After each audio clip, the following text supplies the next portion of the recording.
ngiyabona ukuthi kuyaqhubeka. Baningi ababukeli engingababala umama lo wase UK phesheya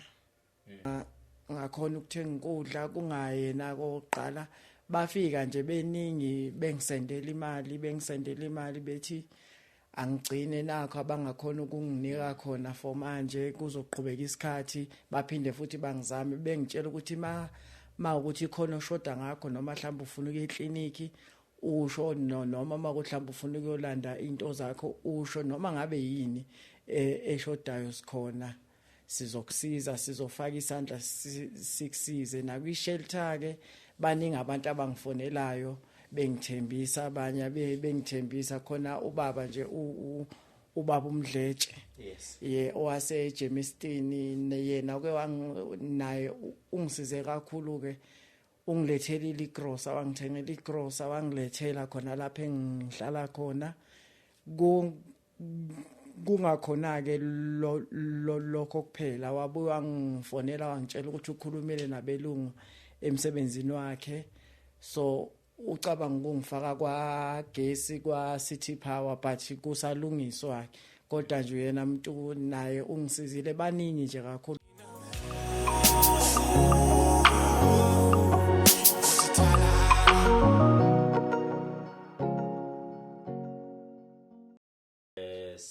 Sanibonani ke igama lami ke mina ngokwazi ngathela mfafazi lekandla mathatha mnyama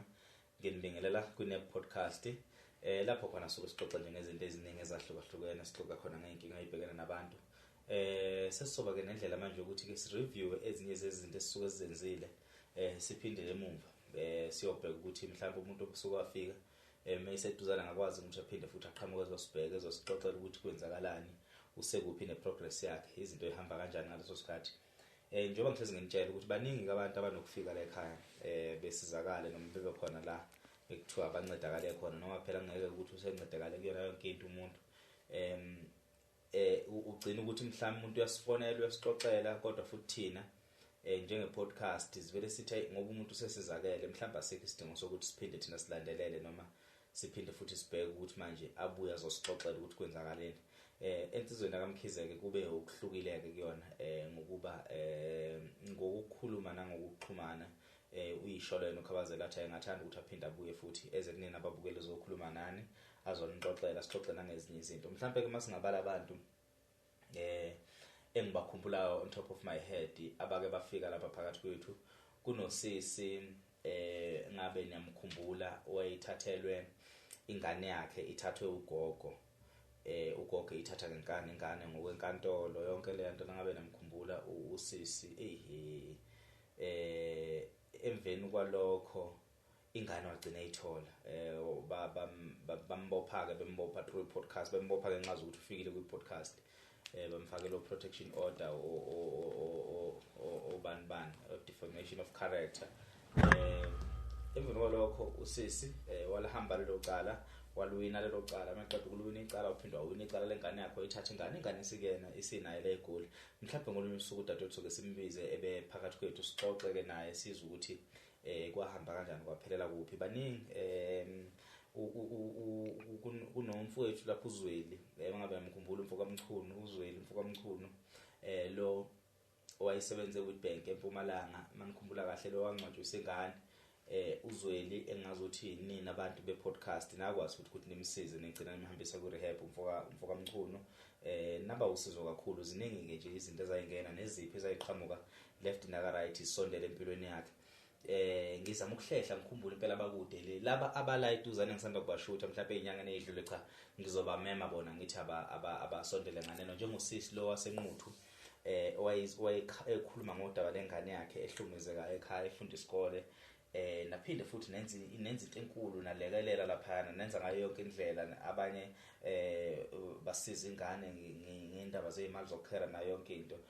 futhi singeqinisekisa ukuthi usisi kwaba khona okukhulu okwenzeka noma kwaba ukushintsho empilweni yakhe kanti khona namhlanje kuseni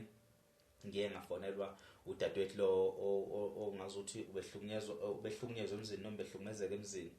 So nalo sisiloyo so singafisa ukuthi asondele nganena abuye because namhlanje umthumela ivoice note ebonga kakhulu noma ngingeze ukuyidlala ivoice note mhlawumbe soyidlala kwamanye ama shows but inhloso namhlanje bekuthi nje nginiphi recap ukuthi sesobalanda ke manje abantu abake bafika sikhulume nabo ukuthi baye baningi kakhulu abadinga ukusizwa mase sifocusa kakhulu kwabadinga ukusizwa kose sizakele sivele simove on kanti futhi bakhona ufika ukuthi kuyadelay ukusizakala kwabo ufika ukuthi umuntu kuze kube namhlanje akaza sizakala bakhona nkosami baka bafika izinto zaba zangaqondana ngendlela sisasuke sifise ngakhona kuyenzeka ke nasempilweni kodwa nje iningi kakhulu lisizakele kunamantombazana amabili akamthethwa ayihlunyezwe uma wawo ale ezantsi eshowe lelo daba namanje salilandelela kuze kube namhlanje kulama viki nje azayo kufanele ukuthi sihambe siyeshowe neteam yami engazothi siyohlangana nenkosi yakhona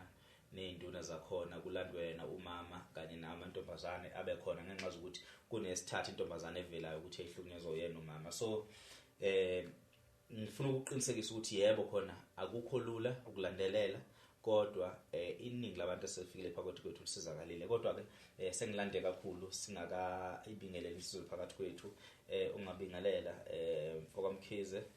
ngicathi babukele emakhaba akwazi ukuthi ubani kodwa ke ongakaza yibuka podcast ungazisho uphinde uchaza ukuthi kambe kokudlule wawukhale ngane njengamhlanje isimo sesinjani yebo ngibingelele kubabukeli igama ngosikhumbuzo Sibusiso Mkhize ngiqhamuka khona enkandla kodwa manje ngingapha eRandburg eDamelin College la ngibambe khona itoho yebo ngizocela nje ngeke ngafika la eqaleni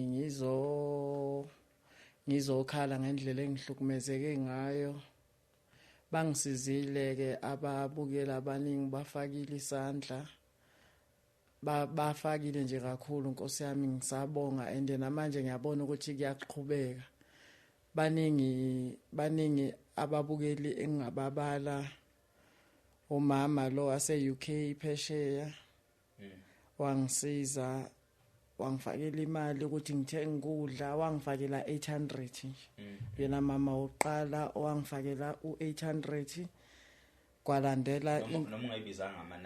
ungayibizanga amanani imali nje kuba ukuthi wakusiza ngemali ngoba wakusiza ngemali noma eyasi yes wangisiza umama ngakhona ukuthenga ukudla kungayena koqala bafika nje beningi bengisendela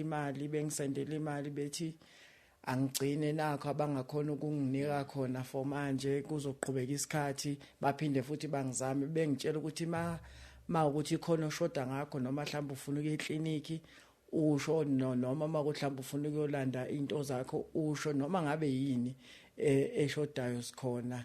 sizokusiza sizofaka isandla sikusize nakwi-shelter ke baningi abantu abangifonelayo bengithembisa abanye bengithembisa khona ubaba nje ubaba uMdletshe owase Germiston yena ke naye ungisize kakhulu ke ungilethela igrosa wangithengela igrosa wangilethela khona lapha engihlala khona kungakhona ke lokho kuphela wabuya wangifonela wangitshela ukuthi ukhulumile nabelungu emsebenzini wakhe so ucabanga ukungifaka kwagesi kwa City Power but kusalungiswa kodwa nje yena umuntu naye ungisizile baningi nje kakhulu baningi mhlawumbe before siqhubekela phambili yeah ungikhumbula uMdletshe because uMdletshe wafika kumina ngifuna inamba yakho yeah akangasho futhi wangachaza ukuthi uyifunelani ngamuphi inamba wabuye seqhamuke sethumela ithombe esebuya la uhlala khona intaka ichaza uMdletshe wafika ukukhuluma ukuthi ufice isimo lapha singekho sihle ngampela lokho obukhuluma kuyiqiniso nangendlela akabona ngakhona izinto indlu hlala kuyona indlu inama DP box akesi wangishuthela futhi nezithombe ngabona iDP box yakho mhlawumbe isuka la izophelela la inkulu nje inkulu futhi wazowathi yena ngokusebenza ngogesi wathi kuyacaca ukuthi uma bezolungisa ugesi abantu bavele bengena nje khona lapha endlini awunayo neprivacy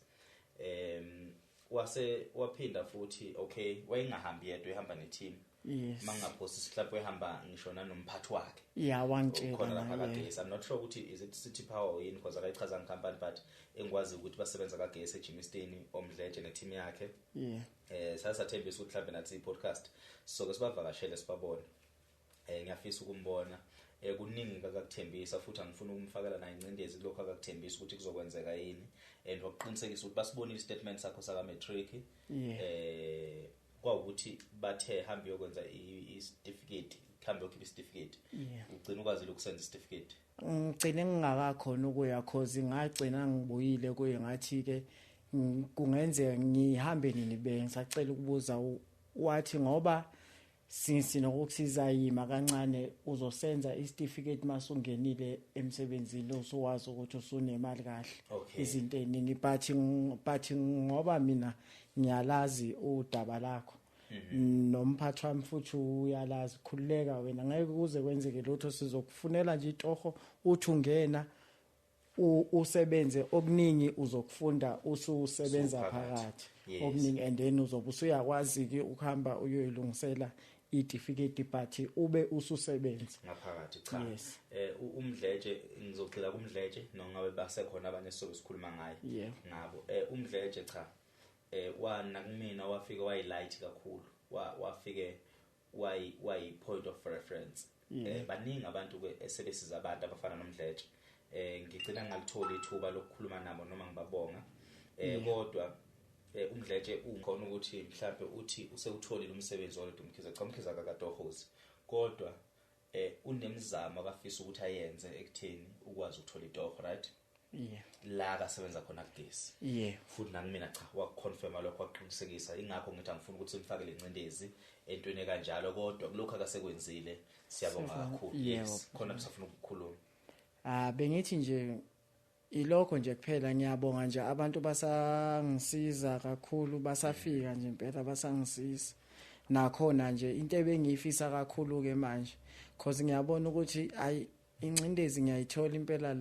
lapha nemsebenzini ngoba kuzoba nama graduation nje manje still bayasitshela ukuthi ngoba bayazi ukuthi mina ngikhona phakathi bayasebenzisa nawe and then but masiphatha indaba yemali abasinikezi bona manje bakaniholi lutho abasinikezi nje imali mina sengivele ngakhohlwa nje vele indaba edamelini abasinikezi nje imali abayihluphi ngathi ngoba asibaningi esisebenza khona but manje sisele siba u3 still abaniholi still asike sixoxe ngefamily le eyangithinta yaseMpumalanga iprogress yakhona yahamba noma usabamisela ukuthi abake bekulinde laba abafuna ukuthatha ohlala ngakhona eMpumalanga mangaphosi ePiteketifu ngengayibona indlu cause intombazane ingifonelile yangikhombisa indlu but into engithandayo ke futhi okunye eyakwamkhize nayo ngengabona ukuthi yobo ngofanana so manje ngase ngiyamtshela mina ngathi ngoba indawo isemakhaya yona and kusakhiwa futhi so ngathi ngamtshela ngathi bengisacela silinde kancane ngiqale ngibone ukuthi ngoba kusemakhaya nemathuba emsebenzi yabo mancane njenganami ngizohamba ngifeni nakhona kusamele ngihlale ngisalinde ukuphakelwa futhi and futhi kusemakhaya ngiyathola so udinga into ethi awuke kuthiwa ngothi undawo ukuhlala uphinde futhi kube ukuthi ngiyakhona ukuphuma ngiyomaketha yebo ngoba ngeke uzufanise i-urban area ne-rural area cause le makhaya kunzima ukuthola umsebenzi akufani njengala eGoli la eGoli ngingayithola ishelter but ukuphuma ngithi vele ngifundile ngiyazi ukuthi ngiphuma nezinto zami ngiyamaketha ngiyayithola mhlambe lokho kuncane but ngiyazi ukuthi ntambama ngibuye at least ngina ishelter right uqinisile manje mangisemakhaya uthola mhlambe mangiyofuna umsebenzi kumele ngigibele ngiye endaweni ezikude but kuzofunakala imali yizona inkinga nje enginazo ngabe amagodo usubuyiso wabophile ahlangana nendaba yamadate watholayo la eka podcast ngoba siyabona ukuthi usuhamba ama restaurant ko Petros uhamba nosisi abahla abakukhiphayo akuchaza udaba lika dadwethu othenje ufisa ukubusisa ayo spoiler asazi mhlawumbe awufika ngabophe goda la ababukele ekhaya yazi wafika ngabophe goda sengiyenzeka ukuthi mhlawumbe yabona ukuthi hayi Nkosi yami kusukuma ngisho nabantu obonayo ukuthi cha ongacawuni bengafika eduze kwakho behlale nawe etafuleni bedle nawe asisixoxa ukuhlangana kwakho nosisi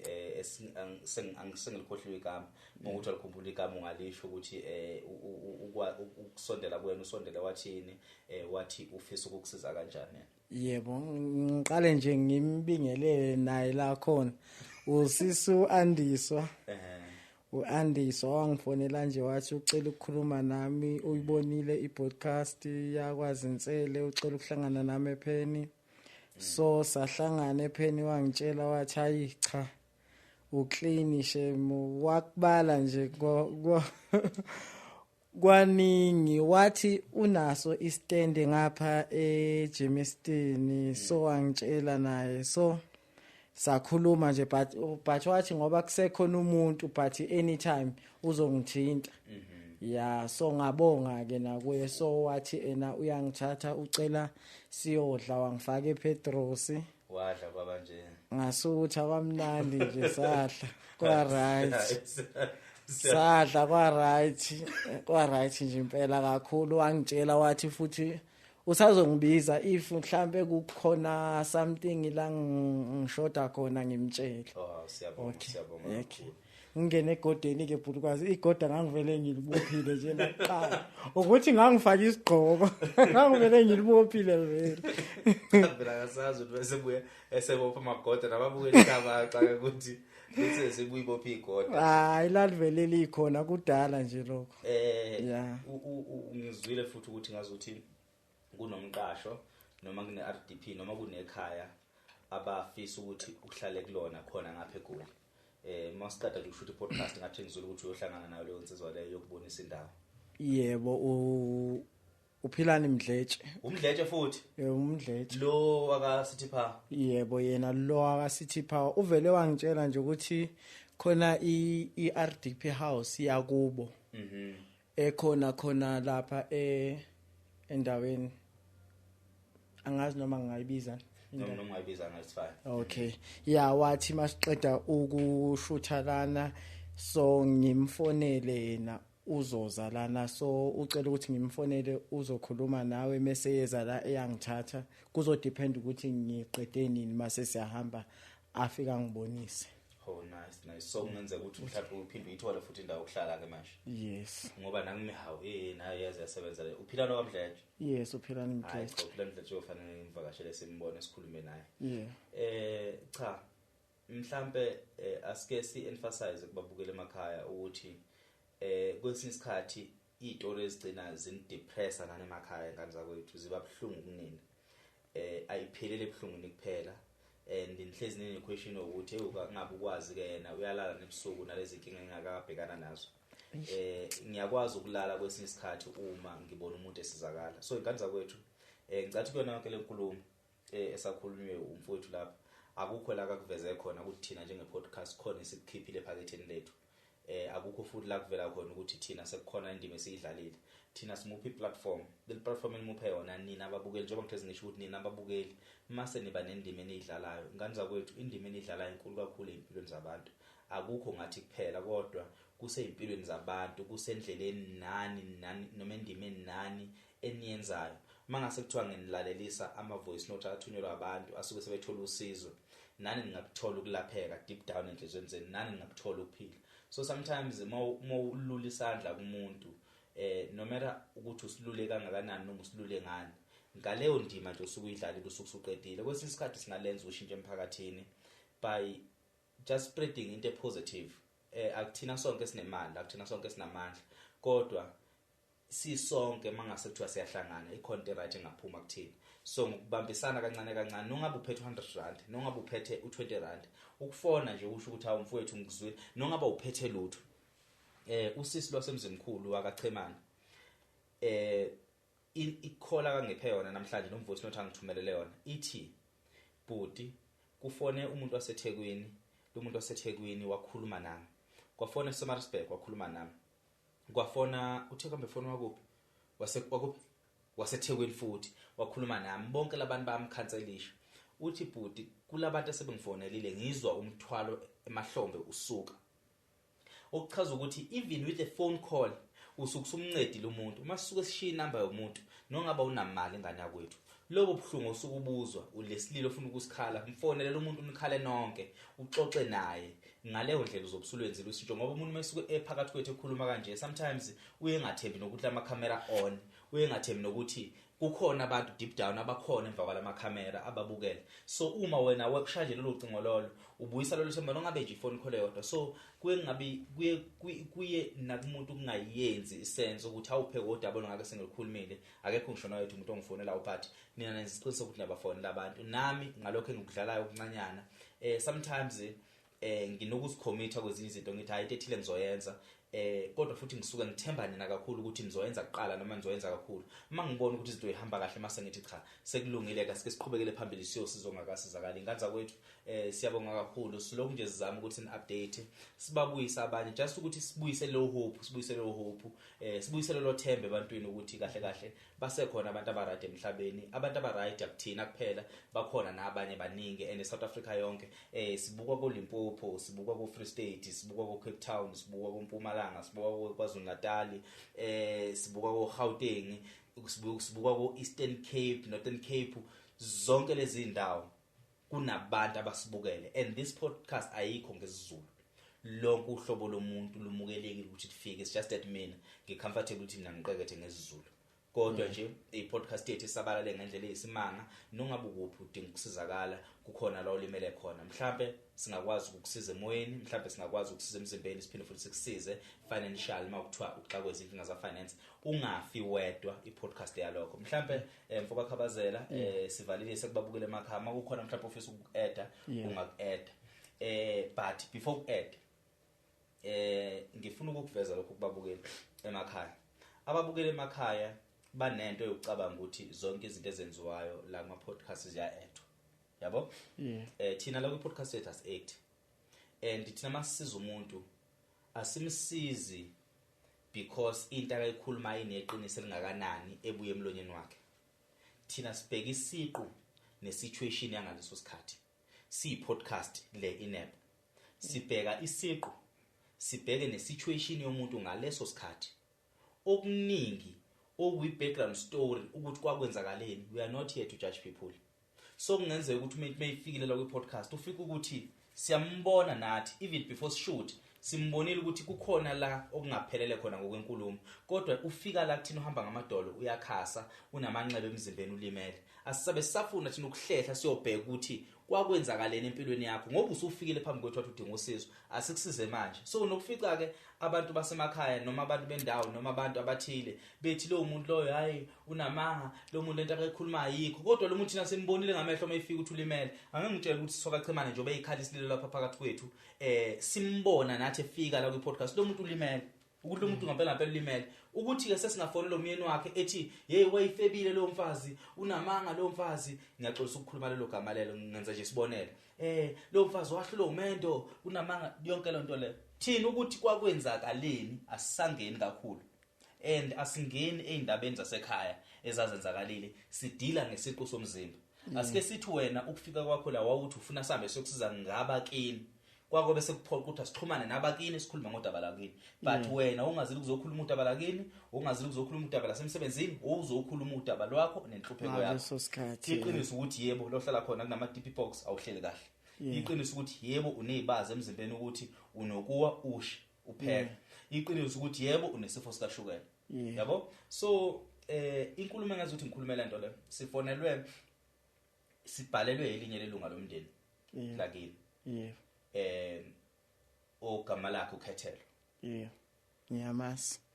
wasibhalela uKhethelo wathi yonke lento eyisho ingamanga one of the team members ngakhuluma nawo okay bangifundela bathi sithole message kanje ukuthi lo muntu unamanga this and that babala zonke izinto right lathi mina lami hayi mina ngambona lo mfana lo bazongifakazela ngathi mina ngambona lo mfana lo mfana kanawo amanga nongabeke bona bathini iqiniso ukuthi vele da kunama side awu2 story kune side leli kune side leli thina iside interested kulona la lokugulayo uma nofuna uve side lakhe ufuna ukuliveza akasibhalele thina ku podcast olalela na side lakhe but it's so not relevant to a situation ebezizama ukumsiza kuyona lo right mina nesiqiniseko sokuthi umfowethu wafika Yesu noshukela nesiqiniseko sofuthi ukuthi yes ekukhuleni kwakhe wakhula kanzima nginesiqiniseko sofuthi kwakhona la egoli inhlalo yakhe ayikho yinhle nginesiqiniseko sofuthi ukuthi kumanje egoli ufuna usizo kuba amagama amlawo inkulumo ke yabhalwa yaningi uthema ufika la ngakuxoxela ngangakutshela ukuthi sengizwe udouble ngakubuza ngathi uyamazi ubani wathi wena umazi ngegama elithile walibiza liphelele wathi uzekhethela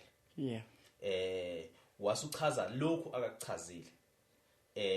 singingakubuza ukuthi ukhulume ngani washo ukuthi hayi uzalo auntie usemncane this and that okutshengisa ukuthi uthunywe ekhaya so inkulumo yami ilana sometimes umuntu nokufika ku podcast ezokhuluma izinto ezizinto mazikhulunywa ku podcast isuke izoduma trend and mayiduma itrend azisuke ithinta abantu abasondelene naleso siqu somzimba ekutheni bona begcina befila embarrassed noma behlazeka ukuthi ingane yabi size yahamba yazofika ku podcast ngoba izofuna usizo nikhona nomndeni ningayincedi kwesisikhathi yebo ninaso nilali side le story engathwana likhuluma ngalomuntu osuke sefikele kuthina ku podcast but nina nihluleka kanjani nihlulwa umuntu wenu ukuthi ingane izigcina iphelele intabeni zisegoli ibe yodwa nikhona nina nomndeni kuza kanjani ukuthi ingane ihambe izofuna usizo kwabanye abantu nikhona ngoba ufika ngala wafika wathi wena umndeni uyakuthakatha umndeni disendethe wafika ukhuluma istory sakho ukhuluma ubuhlungu bakho so for the fact ukuthi ukhuluma nathi kodwa ukhona umndeni kuchaza khona ukuthi uyalidinga usizo kodwa manje umndeni awufiki endaweni la okumele ufike khona ekutheni ukusiza so now let's go back bathu namanga bathi yonke lento ikhuluma ayikho okuningi ngikutshelile behind the scene awuchaze ngalelo site level hayi ngathi ngisuka lana elokhuzaneni Alex ngekhathi sengixoshwe la sengehla nyalapha nekhaya isikole ebengifunda kuso siqhelile kunasekhaya ngafe ngacela ekhaya ngathi ngoba ngiyagula okay ngehla ngiyofunda ugrade 10 lemthiya ngathi mina ngoba ngiyagula bengisacela ukuthi ngiqhashe ngacela kubo babomncane ukuthi ngicela ukuthi bangikhokhele because yiba babesebenza kahle oyi1 wayiphoyisa oyi1 esebenza kaEscom but akekho noyedwa kodwa angisiza kodwa ingane zasekhaya khona ingane yasekhaya okwakuthiwa undumiso abayiqhashela kunesikole ekuthiwa isevela ngaye esisemahlayizeni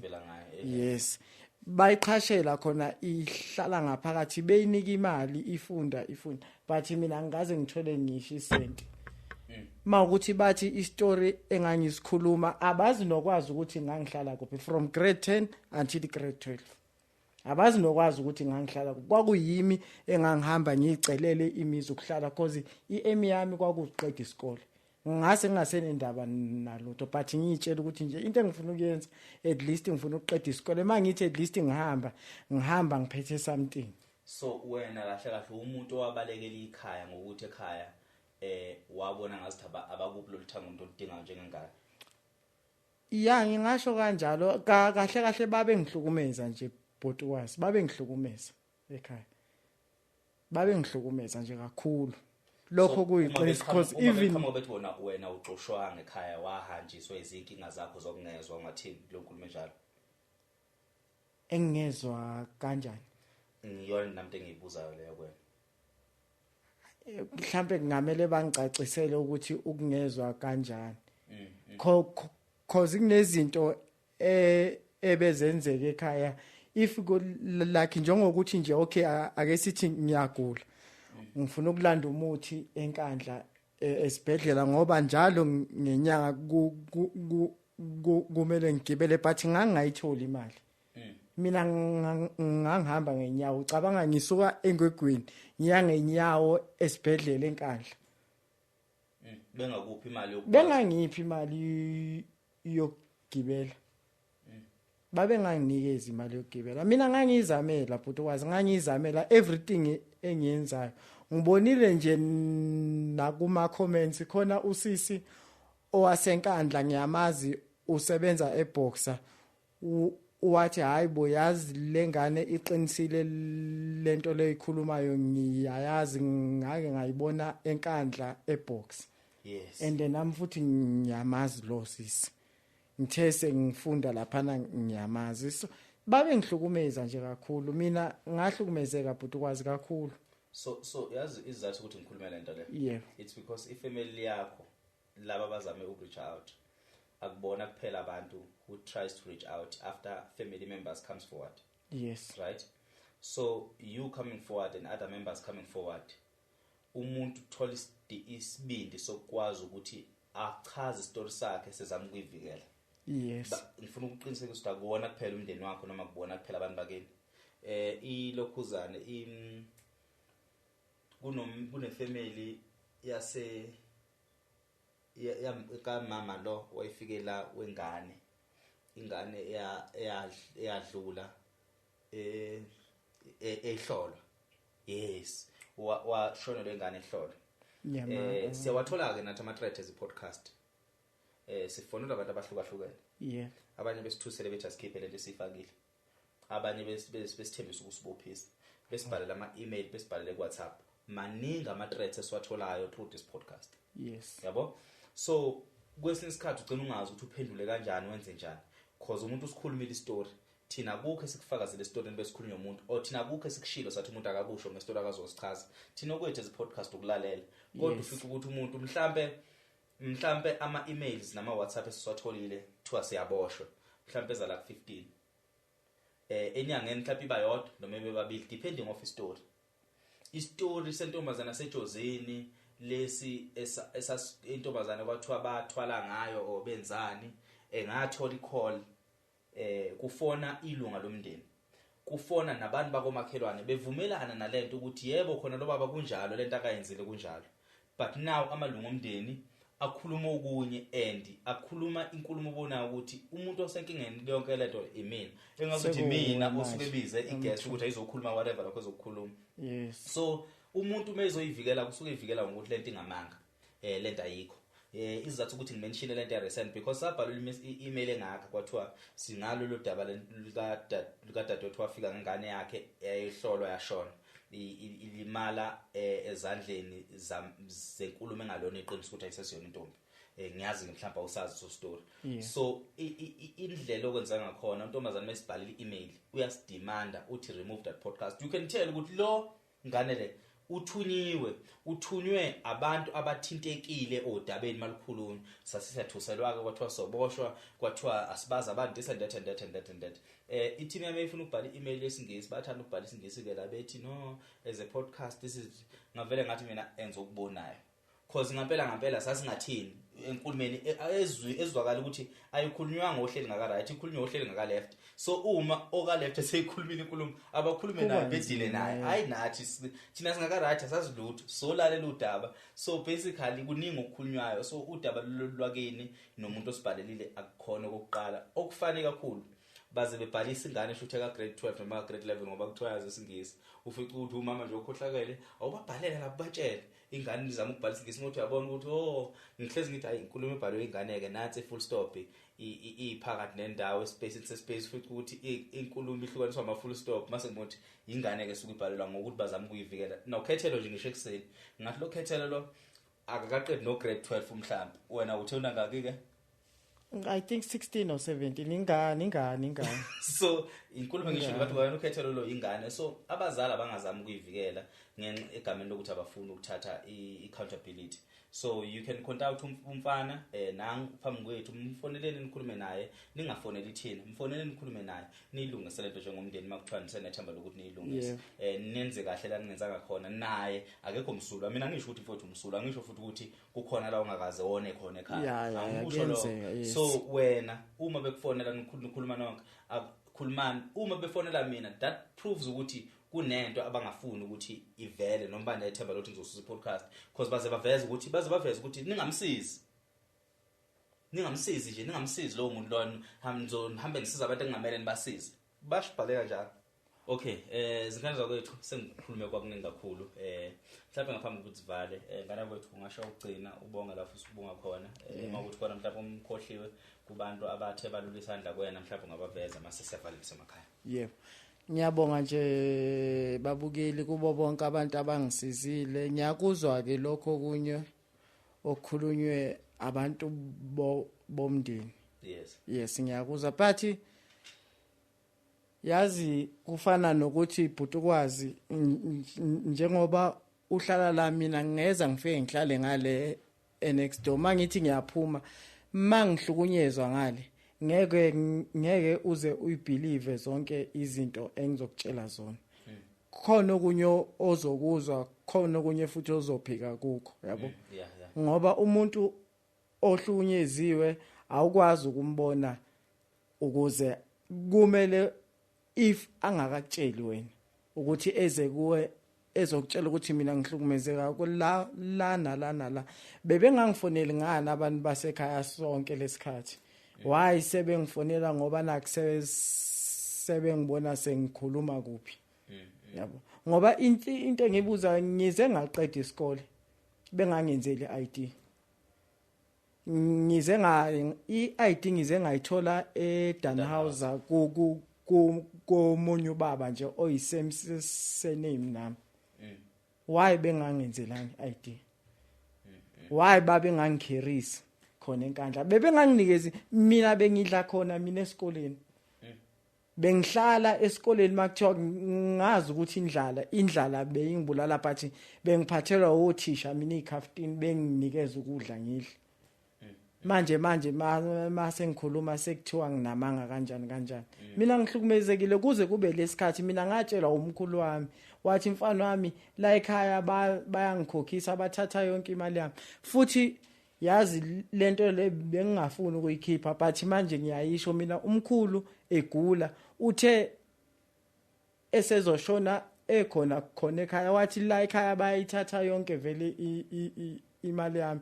mina mama sengishonile wena uncamela uduke nezo ngayitshela ukuthi angisoze ngahlala khona ekhaya ngoba ngihambile nje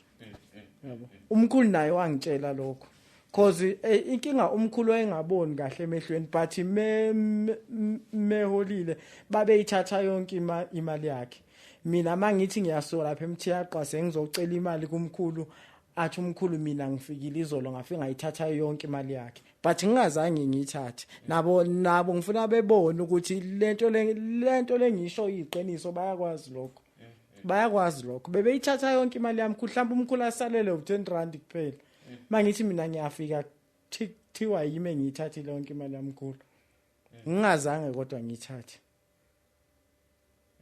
ngiphatha kabi lento lena ingiphatha kabi serious ingakho nje ngithi ngiyafisa ukuthi mhlambe mangithola itoho ngitholele itoho ngibe neshelter yami ngikwazi ukuthi yonke into engiyenza nginendawo yami kunjalo yeah kodwa ke bakuveza bakudlalela umshwalense bakuveza futhi uma ushona bazokungcwaba bona angikwazi ke lokho kuthiwa bakudlalela umshwalense bona lapho ugogo ekhaya bangidlale should masuvuthiwe phela bazongibulala because angikwazi lokho mina ngempela ngikwazi babhalisile kuvela emshwalenseni bathi buya uze ekhaya bathi buze ekhaya uyafunakala ekhaya ngoba ubhalisiwe emshwalenseni angeke ngikwazi futhi bayazi ushukela uma uthi uyakubamba ekhimbi ngahle phela kakhulu futhi kwazi bafuna ushukela uma uthi ukuqinisa bazoba satisfied hayi ngeke ngiye hayi lutho babukele futhi ekhaya bangihlukumeza kakhulu ngelutho okunye ke akazwani ke nokuvalelisa babukele ekhaya hayi okunye ngicela ukubonga kunje namhlanje ngiyakuthola ngengitholayo ngenxa yakhe uBhutukwazi ngicela ukubonga futhi nakuye yes entweni ayenzayo aqhubeke nje asiza abantu uBhutukwazi ngiyacela ukuthi uNkulunkulu akusize agcine bengibona nakuma comment abantu bekuncoma kakhulu cha nami Nkosi yami ngiyaphakamisa kunje ngiyabonga kungenxa yakho kube wena ungekho mhlambe ngaba ngiyitholi le support encane le ngitholayo njengamanje ngiyabonga Bhutukwazi uNkulunkulu angibusisele wena no siyabonga kakhulu siyabonga ngana ukuthi nathi nje siyathokoza futhi siyathobeka mina ke ngithanda ukuthi ngibonge nina ababukeli bethu emakhaya ngibonge nangesupport enipha i-podcast nabantu abasuke befikile ku-podcast. Ngaphandle kwenu nathi asilutho. Kahle kahle yonke lento esiyenzayo isitholisa ukuphila ngokuba nina nikhona. Once nayekela ukusibukela nayekela futhi ukusiza abantu, i-purpose yokuthanda ukusiza abantu nakumini yongiphelela ngokuba ngibe sengingedwa. So kubeni nina lokhu nikhona kanye nathi lokho kuyinto enkulu kakhulu. Ngicela nani ningasilahla abantu bethu abasoze balahleka. Inkosi ibusise nibe nobusuku obuhle nisale kahle.